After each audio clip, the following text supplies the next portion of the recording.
guys, welcome back to my channel. Today I'll be recommending trashy books for GarbAugust Part 2.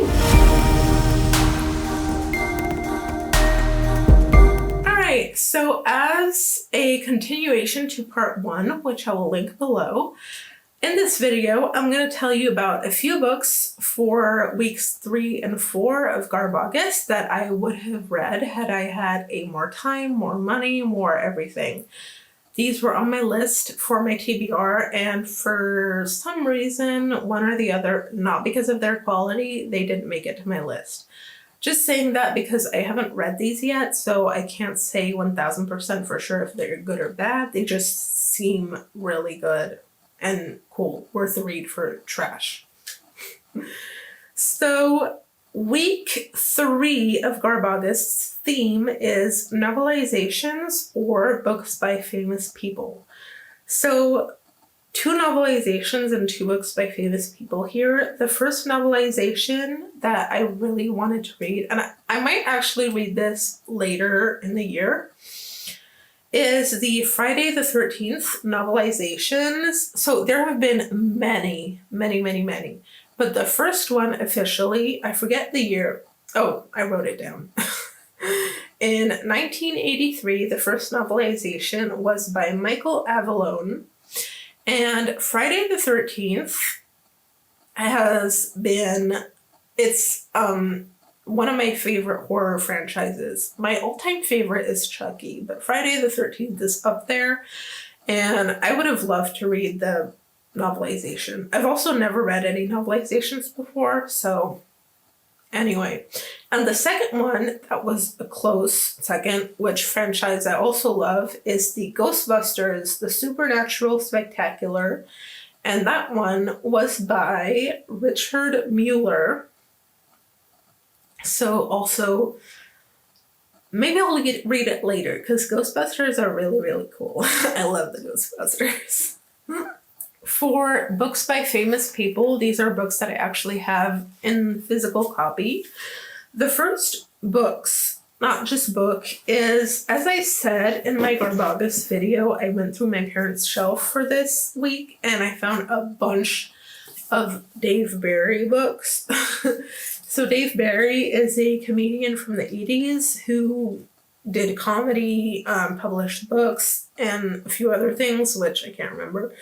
But yeah, so we have Dave Barry's History of the Millennium so far, obviously, because it was published in early 2000. Or late, no, maybe it was late. No, I think this must have been late 1900s. Anyway, then we have Dave Barry is from Mars and Venus. And then we have Dave Barry Talks Back. Oh, I forgot to show you the cover, sorry. Dave Barry Talks Back. So I ended up picking Dave Barry, I'll Grow Up, I'll Mature When I'm Dead, or no. I'll Mature When I'm Dead, or something like that. I'll tell you more about it in my wrap-up videos. But yeah, I picked that book based on the, not acknowledgements, the word they put at the beginning, the thank yous, like the dedications. Thank you. Sorry about that. I have a little brain fart. This one doesn't have any. I thought they all did, but anyway, this one's is pretty good. It says, "For my readers, bless their." Oh yeah, this was a good one. "For my readers, bless their twisted little minds." Cute. Bless your twisted little minds to anyone who is watching this video. And this one, I believe, also did not have a foreword. So anyway, and the next one that there's a little bit of a long story here. I tried to start reading this at least 12 years ago. And I didn't even get halfway through because it's a whole situation. I started okay, it's Slash by Slash, okay? Very original name. He also has an album called Slash by Slash. He's better at guitar solos than naming things, but anyway. Yeah, I started reading this when I was 15 or 16, and then I went to my grandma's house and I read it, and then I forgot it. No, I had to leave it there for some reason. And then I came back to visit her, but then I was like, I'll get the book. That was like a year and a half plus later, and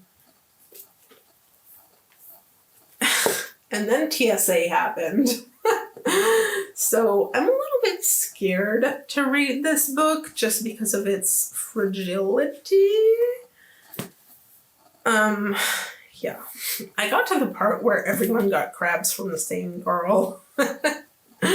So, but I would very much like to finish it someday. The next category for weeks 4 and 5 for this year of August is anything goes. Anything goes. So I here have a few books that I'm either was planning on reading but will not, or might give a try if I have the time. So the first one is, probably not going to read this, but it is The Taking by Dean Koontz. Now, it is of my understanding that anything Dean Koontz is trashy. On the morning that made the end of the world, they have known, Molly and Neil Sloane awakened to the drumbeat of rain on their roof. A luminous silvery downpour is drenching their small California mountain town. It has haunted their sleep, invaded their dreams, and now, in the moody purple dawn, the young people cannot shake the sense of something terribly wrong. See, it's like a whole third of the thing in the back, and all it says is that it's raining and they're worried. So, I don't know. Sounds kind of trashy to me. The next one I have here is a little on bullshit by Harry G. Frankfurt. So, I don't know. These are these little books that are seemingly never going to get read by anyone. I think this is just like a short essay on bullshit. Yes, let's see here. Princeton University Press. So Princeton printed out a little booklet on bullshit. So I think it deserves to be read. For GarbAugust. No? Maybe that's probably the first one I'll turn to if I have a little bit of spare time. The next one I want to read is Dexter in the Dark by Jeff Lindsay. No Peace for the Wicked. Probably. Okay. So this is not a novelization because this series was based on the book series. This is actually the second book in the book series. I believe there are 4 total, if I'm not mistaken. And you bet your toot booty, I'm not going to wait for the first book to read the second one. Maybe during week 4 and 5, but I do want to get to that bullshit. Next up is American Chillers, Creepy Condors of California. This is actually a children's story, children horror story. It's a series. There's American Chillers and Michigan Chillers, I think. I started GarbAugust early, and I'm reading Spiders of Saginaw or something Spiders of Saginaw. It's a Michigan Chillers one. And it's kind of fun to read a children's book, like children's horror, just to get like your mind off of things. You know what I mean? I think this would be a fun one. And oh no! At the back of the other one, not to dunk on American Chillers, but at the back of Michigan Chillers, there's a word crossword puzzle. So I don't know what America's doing, but clearly Michigan has pulled it together.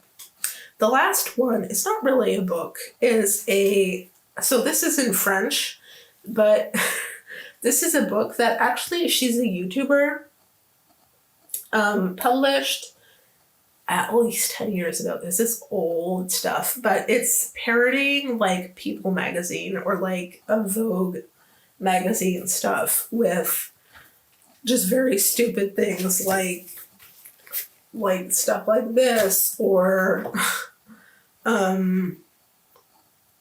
it's just a parody. She makes fun of like beauty standards, or like this. It's a reference to Asterix and Obelix, if you know. Yeah, it's just this. I'll definitely get through this. This is just like a magazine, like you just flip through it. There's like a what care do for your coochie this summer kind of a thing. Like it's silly stuff. But if you can get those parody books, definitely go for those. Another genre that I feel like is untapped in trash in general, or like when people talk about trash, at least, is fanfic. Now, this reminds me of a video. If you know Good Mythical Morning, the channel, I love them so much. Oh my gosh. I can't remember when. I'll try to link the video if I find it. They did this video where they read fanfic about them, which is hilarious. And I think the best place for this is Reddit, right? Like if you can go to Reddit and find some good stories of like fanfic on this and that, totally check it out. If you want to hear Rhett and Link read fanfic about themselves, I would recommend that. Oh yeah. Very trashy, very fun. All right. Let me know your thoughts down below. Like the video if you did, subscribe. See you guys next time. Bye.